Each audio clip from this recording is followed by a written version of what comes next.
Mesdames, Messieurs, amis téléspectateurs, bonjour. Vous vous imaginez que je ne suis pas heureux. Comme tout le personnel de Canal 10, nous avons perdu un ami, Ibo Simon, et le peuple guadeloupéen a manifesté toute son émotion à la veillée qui s'est tenue à Pointe-à-Pitre sur la place de la Victoire. C'est quand même surprenant d'une chose, je vais vous rentrer dans le détail après, que ce sont des artistes guadeloupéens qui, jusqu'à présent, ont provoqué les plus grandes émotions en Guadeloupe. Je vais citer d'abord Vélo, parce que quand Vélo est mort, c'est sur la place de la Victoire que sa veillée s'est tenue. Je peux parler également de Patrick Saint-Éloi, qui a créé une émotion considérable à l'occasion de son décès. Il y a eu ensuite notre ami Desvarieux et aujourd'hui Ibo Simon.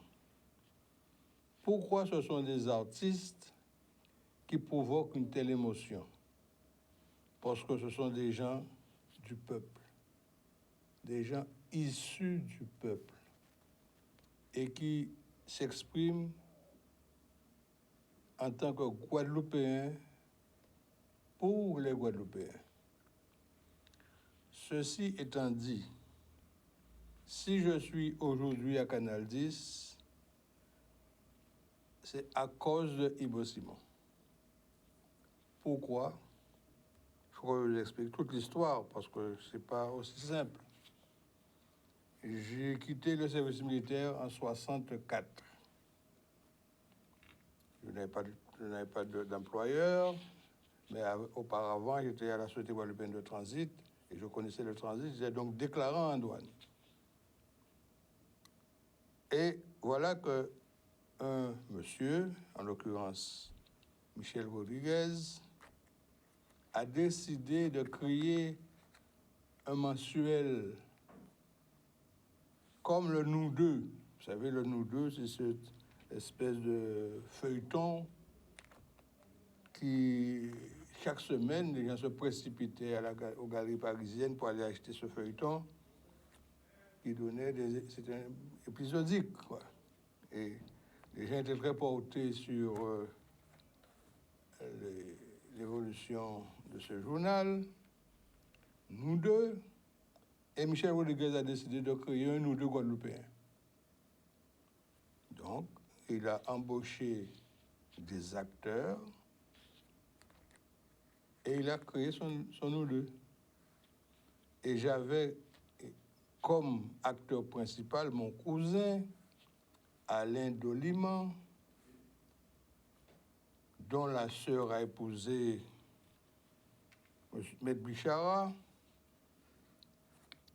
et Michel Rodriguez me confiait les documents à expédier à un imprimeur en France pour réaliser donc le feuilleton chaque semaine.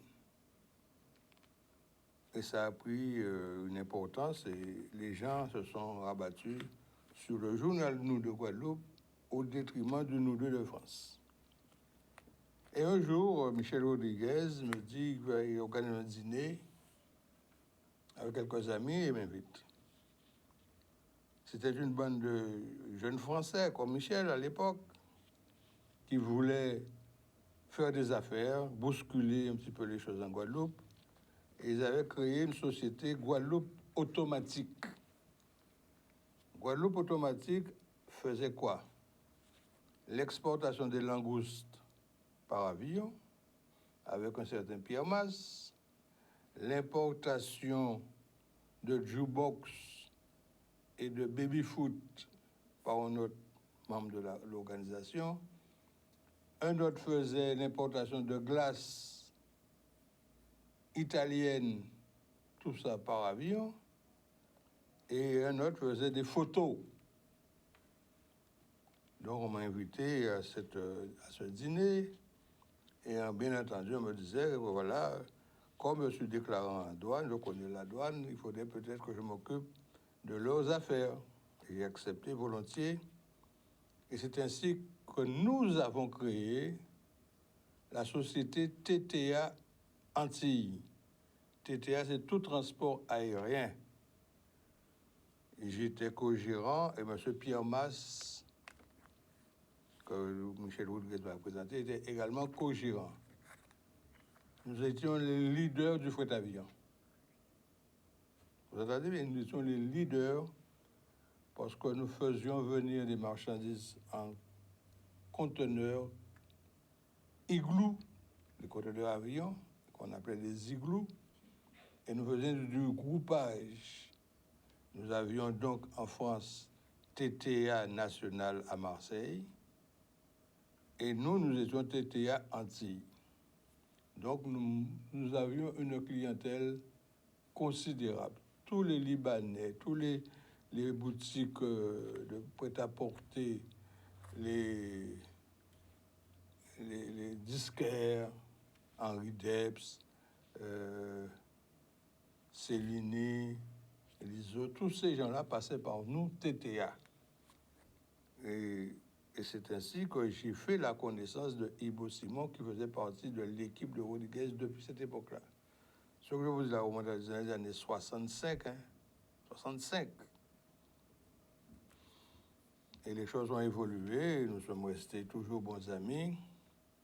Et Michel Rodriguez, qui était vraiment un précurseur dans le domaine de la communication, a décidé, à partir de 1981, comme la loi permettait la création de chaînes de télévision et de radio privées, il s'est lancé.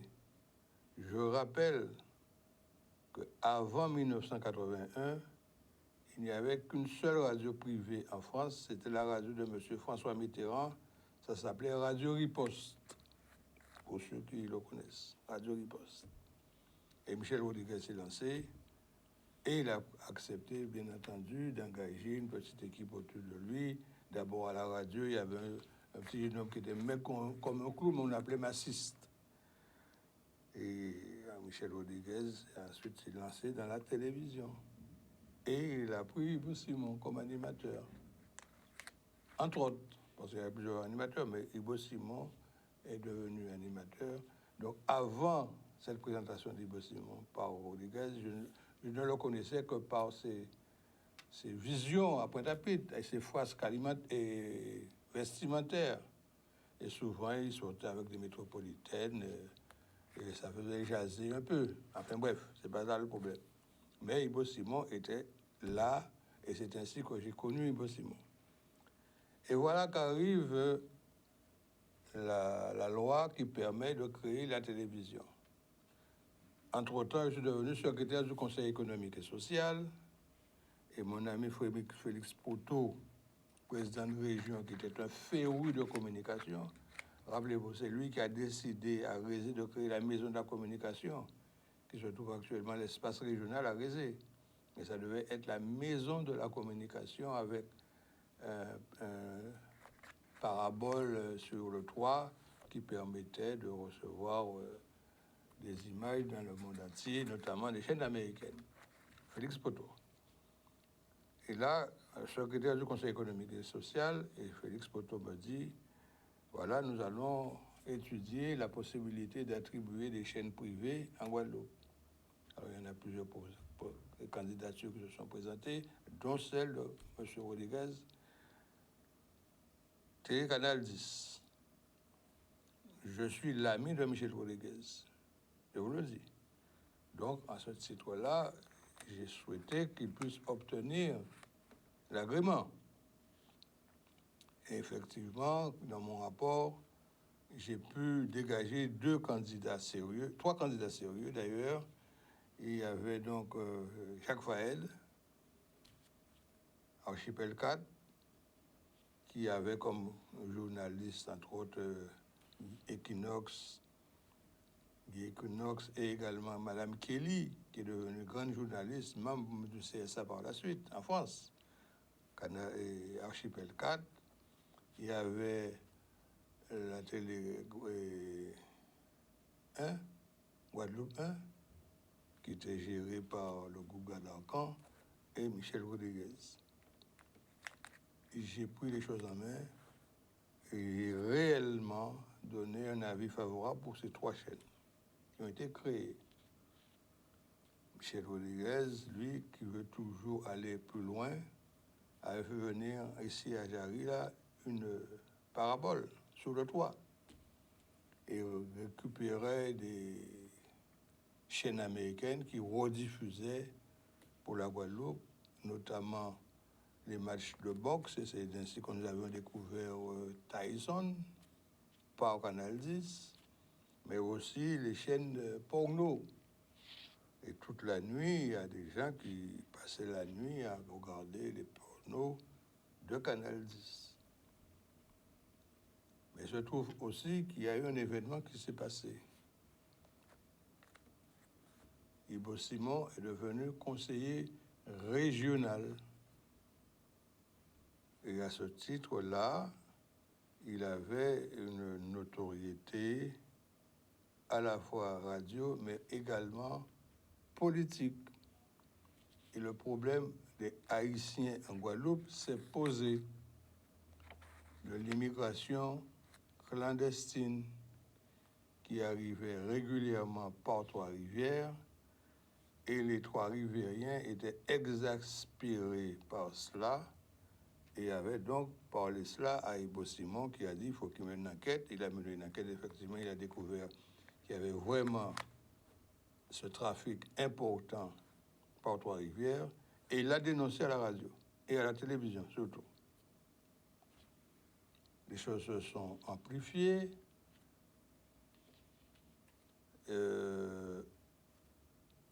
Des actions ont été menées pour tenter, non pas d'empêcher l'immigration clandestine, mais de réguler en quelque sorte l'immigration. Non pas contre le peuple haïtien qui était en détresse à l'époque, mais surtout pour réguler l'entrée. Parce que quand les Haïtiens arrivaient à l'époque clandestinement, ceux qui continuent toujours, il y en a toujours qui arrivent, mais moins qu'avant.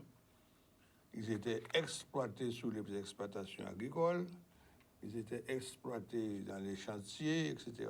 Donc Ibo Simon a dénoncé tout ça.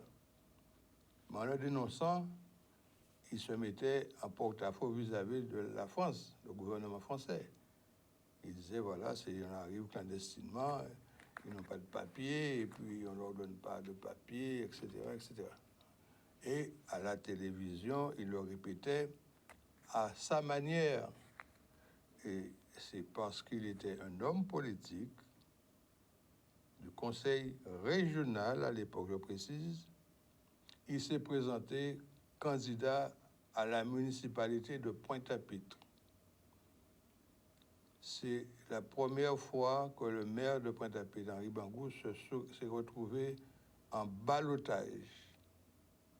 Parce que Ibo Simon avait obtenu 30% des voix à Pointe-à-Pitre, et il y avait donc un deuxième tour qui se faisait, donc Henri Bangou a gagné, bien entendu, puisqu'il était organisé avec le Parti communiste et toutes les forces de gauche autour de lui, et il a gagné, et Ibo Simon a eu 4 sièges à la mairie de Pointe-à-Pitre.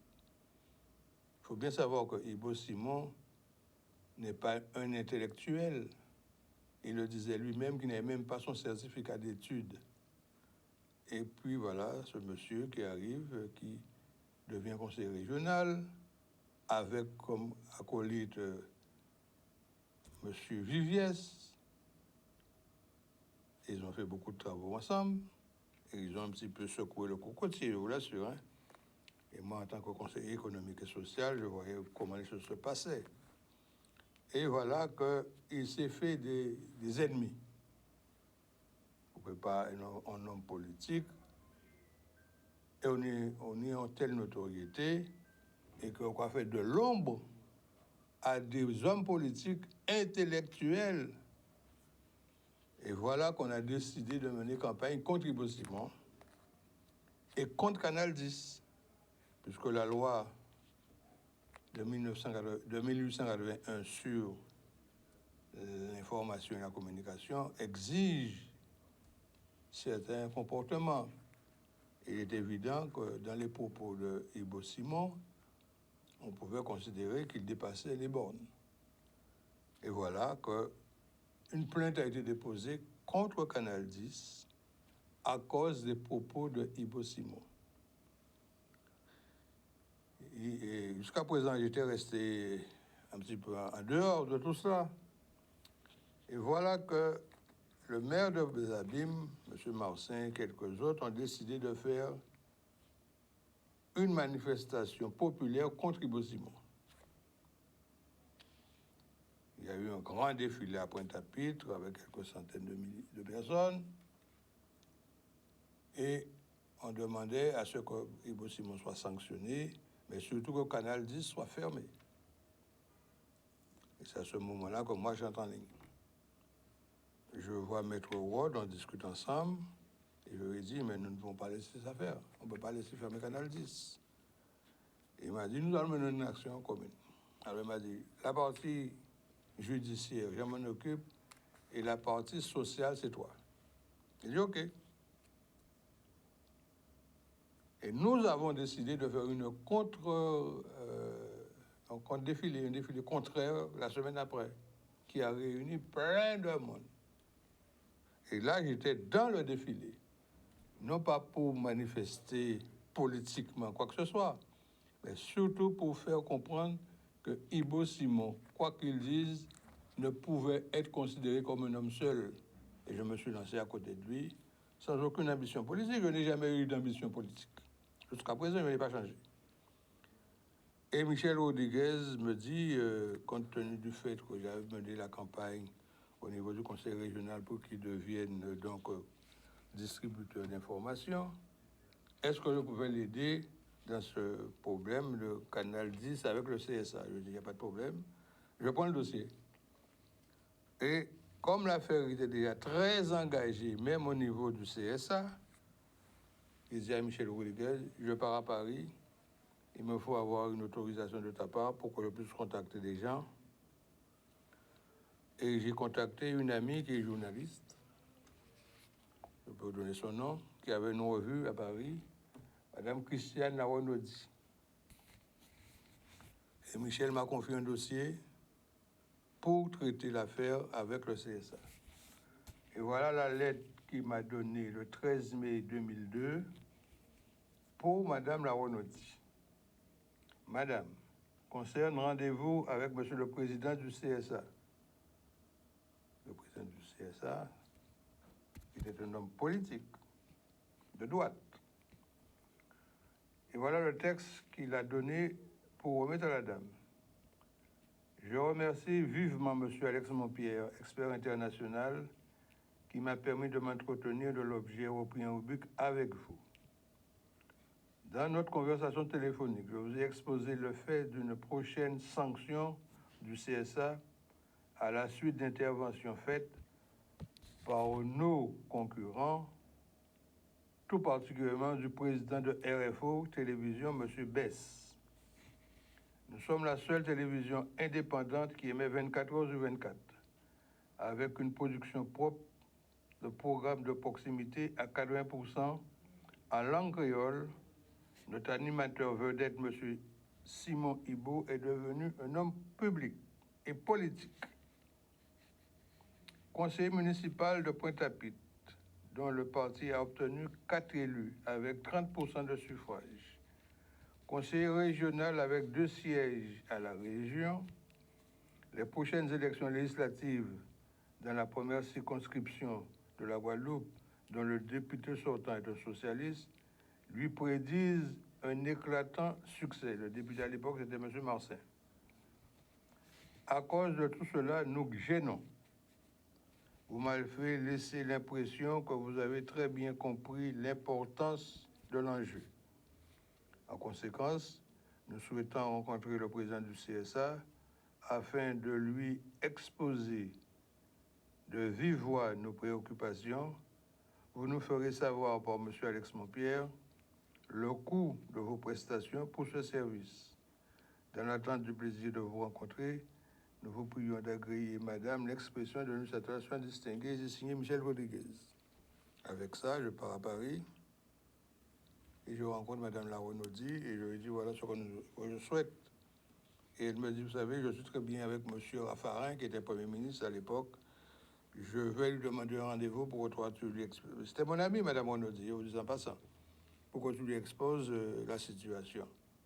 Effectivement, j'ai eu ce rendez-vous avec Monsieur Raffarin. Je lui ai dit, voilà comment ça se passe, que Monsieur Ibo Simon est un animateur populaire, mais c'est un homme, disons, primaire, puisqu'il n'a pas fait de grande école, il n'a pas de certificat d'études, comme il le dit, mais c'est un homme qui veut faire bouger la Guadeloupe. Raffarin, qui était, rappelez-vous, le premier ministre de Jacques Chirac, hein, n'oubliez pas ça. Il m'a dit, bon, on va faire ça avec monsieur le président du CSA et nous verrons ensemble comment nous pourrons faire avancer le dossier. Effectivement, il a fait la démarche auprès du président du CSA. Nous l'avons rencontré et monsieur le président du CSA, je vais vous donner son nom à l'époque, il est ça sur la main là. Je vais vous dire exactement comment il s'appelait déjà. Monsieur Baudis, voilà. Monsieur Baudis me reçoit avec une équipe autour de lui et avec Madame Larenaudy. Qu'a-t-il fait? Il a pris une salle de réunion avec télévision, etc. Et il a repassé certaines émissions de Ibo. Évidemment, pour un Français de France qui voit ça, c'est quand même surprenant. La manière dont Ibo présentait son journal à midi et demi, midi 30, 13 heures. C'était quand même choquant. Alors, Baudis me dit, mais comment voulez-vous qu'on peut accepter ça? Je lui dis, monsieur, vous ne connaissez pas les choses parce que vous ne connaissez pas le français. Vous connaissez le français, mais vous ne connaissez pas le créole. Alors, je vais vous parler en créole et je vais traduire pour vous en français et vous verrez la différence qu'il y a dans l'expression des mots en fonction de la personne que vous avez en face, ce qu'elle peut ressentir. Donc, nous avons échangé français-créole, français-créole, et finalement, Baudis m'a dit, bon, vous m'avez apporté des éclaircissements, je vais voir comment on peut arranger ça. Et l'affaire est partie devant le tribunal.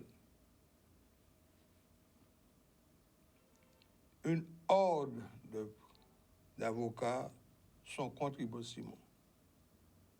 Mais il faut dire aussi, une horde d'avocats de Guadeloupe sont pour Ibo Simon, notamment Maître Rod et quelques autres personnes de son entourage, dont Maître Lacavé et quelques autres. Et nous menons l'action. Personnellement, je suis intervenu auprès de la sécurité sociale pour dire, voilà, Canal 10, c'est une entreprise qui fonctionne, qui a certaines audiences, qui peut rapporter de l'argent à la sécurité sociale notamment. On ne peut pas fermer une telle entreprise. Et comme Canal 10 avait une dette sociale vis-à-vis de la sécurité sociale, nous avons trouvé une solution pour étaler le paiement de la dette, avec notamment Madame Léoture qui travaille ici comme comptable. Nous avons fait des démarches et les choses ont été acceptées par la sécurité sociale. L'affaire est passée au tribunal. Et voilà que dans le cadre de la loi de 1881, Canal 10 a été sanctionné pour un mauvais comportement. Mais surtout, Ibo Simon, c'est de lui qu'il s'agissait, a été condamné pour injures graves, etc., manifestation de la haine raciale, etc., etc. Et voilà que les élections législatives arrivent. C'est Marcin qui est le député. Et Ibo Simon me dit, bon, écoute, je vais me poser ma candidature dans la première circonscription de Pointe-à-Pitre. Est-ce que tu peux m'aider? Je dis, il n'y a pas de problème. Et je me suis retrouvé conseiller auprès d'Ibo Simon pour sa campagne législative. Bien entendu, je savais très bien que Ibo Simon n'aurait pas été élu. Mais comme Marcin avait manifesté contre Ibo Simon en tant que maire des Abîmes et que moi-même j'étais dans l'opposition de la pensée abîmienne avec Éric Jalton, on n'était pas encore candidat. Hein. J'ai mené l'action et puis les choses se sont passées et la justice a condamné Ibo Simon, non pas à la prison ferme, mais avec sursis et quelques amendes. Et il a continué son activité normalement, mais avec interdiction de travailler sur Canal 10. Voilà comment les choses se sont passées. Et Ibo Simon est entré dans le cœur des Guadeloupéens, parce que je vous assure que l'émission d'Ibo Simon à 12h30, 1h, était l'émission que la Guadeloupe attendait tous les jours. Personnellement, il me fallait être chez moi pour écouter ce que Ibo Simon allait dire. Et Canal 10 est ce qu'elle est devenue, grâce à Michel Rodriguez, certainement, mais surtout avec l'apport incontestable de Ibo Simon. Voilà, mesdames, messieurs, ce que je vais vous dire aujourd'hui, parce que Ibo Simon est décédé, il a été enterré, le peuple s'est manifesté, et je pense qu'il restera ancré dans l'esprit des Guadeloupéens et dans le cœur des Guadeloupéens. Paix à son âme. D'ici là, je vous souhaite de passer un bon week-end. Nous sommes en vigilance jaune jusqu'à présent, ça va passer en vert pratiquement pour la fin de la soirée, mais restez quand même prudents, les routes sont trempées, baissez sur le champignon, et nous espérons vous retrouver samedi prochain en bonne santé dans le cadre du Forum libéral. Bon week-end à vous tous et à samedi prochain.